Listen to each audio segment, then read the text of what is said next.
All right, today we are diving into the book of Micah. And let me tell you, this ancient message is a real roller coaster. It swings dramatically from some of the most intense warnings you can imagine, all the way to a profound world-changing hope. It's a journey from total condemnation to ultimate restoration. So, let's get into it. So here's the path we're going to take. We'll start with Micah's urgent warning and the very specific sins he's calling out. Then we'll look at the judgment that's on the way. But right in the middle, we hit this massive turning point. What does God actually want from us?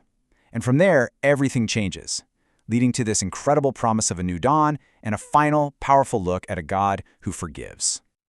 So, let's kick things off with the man himself, Micah. Now, his message isn't some abstract philosophical idea. Oh no, it's a direct, urgent, public accusation aimed right at the capital cities of his day, Samaria and Jerusalem. You can almost picture him standing as a witness for the prosecution in some kind of cosmic courtroom. And just get a load of this opening. This isn't a secret memo whispered to a king.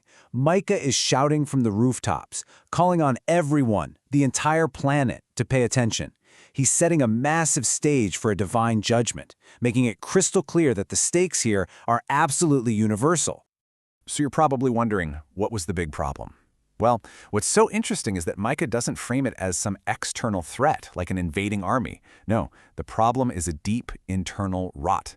The society is literally crumbling from the inside out, and he's about to spell out exactly how. And man, these charges are specific. We're not talking about small mistakes here. This is a complete, systemic breakdown of justice. The powerful are just feasting on the vulnerable. They see a field they like, they take it by force. They crush families, seizing a person's home and their entire inheritance. Morality is completely flipped on its head. They hate good, they love evil, to the point of throwing women out of their own homes. Wow, this line is it's brutal. It's so direct, it gets right to the heart of the matter. Micah is basically saying, you see this magnificent city you're so proud of? Its foundations are built on violence and corruption. The very mortar holding the stones together is the blood of the people you've oppressed. And here's how the rot got all the way to the top. Every single pillar of society, the very people you're supposed to trust, is compromised. The judges, they'll give you whatever verdict you want, for a price. The priests, who are supposed to teach God's law, they're just in it for the paycheck. And the prophets, they're selling their divine visions to the highest bidder. So with a foundation that corrupt, you just knew a collapse is coming. It's inevitable. And Micah makes it terrifyingly clear that a bill is coming due for all these actions, and the price is devastating. And listen to how the punishment perfectly mirrors the crime. The grand city they built on injustice will be completely unbuilt, demolished, scraped clean until it's nothing more than a plowed field. The very symbol of their pride is going to be turned back into a pile of rubble.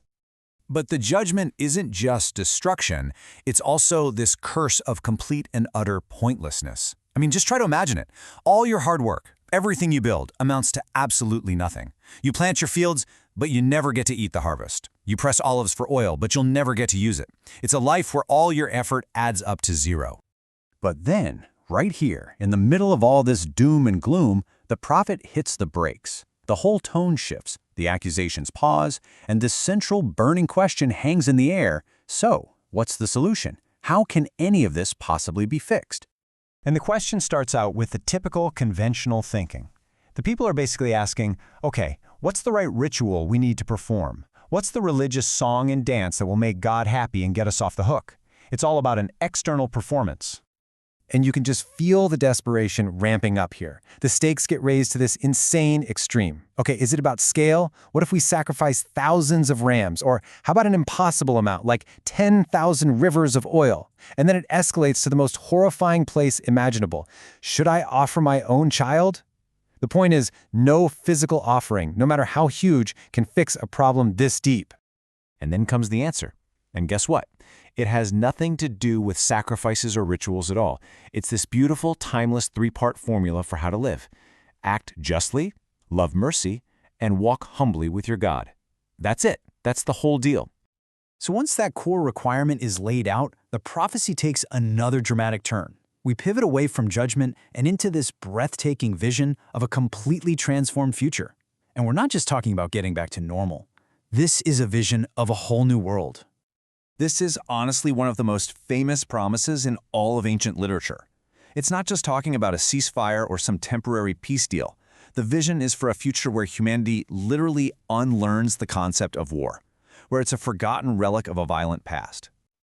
And I just love this imagery of how that transformation happens. The technology of violence gets recycled.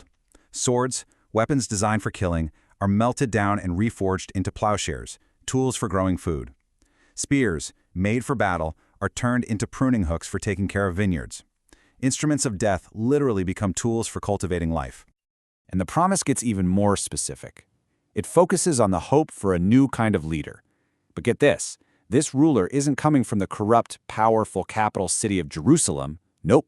He's going to come from a small, overlooked, seemingly insignificant town called Bethlehem. Hope is going to rise from a place of humility, not from the centers of power.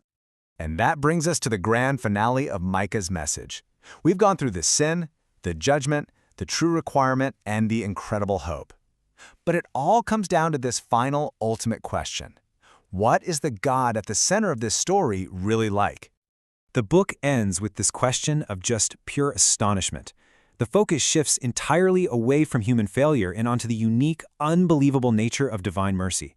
The prophet is just in awe, asking, who is a God like you? Who else acts this way, choosing to pardon wickedness and just overlook sin? And here it is, the final answer. It's a promise of absolute, total restoration. Forgiveness isn't just a pardon, it's an active intervention. God will have compassion, He will conquer our brokenness, and then He will take all our sins and throw them into the depths of the sea, a place where they can never, ever be found again. So Micah's message leaves us with this incredible thought to chew on. After swinging between these two wild extremes, what is it that truly motivates change? Is it the fear of consequence, the threat of being plowed into a field?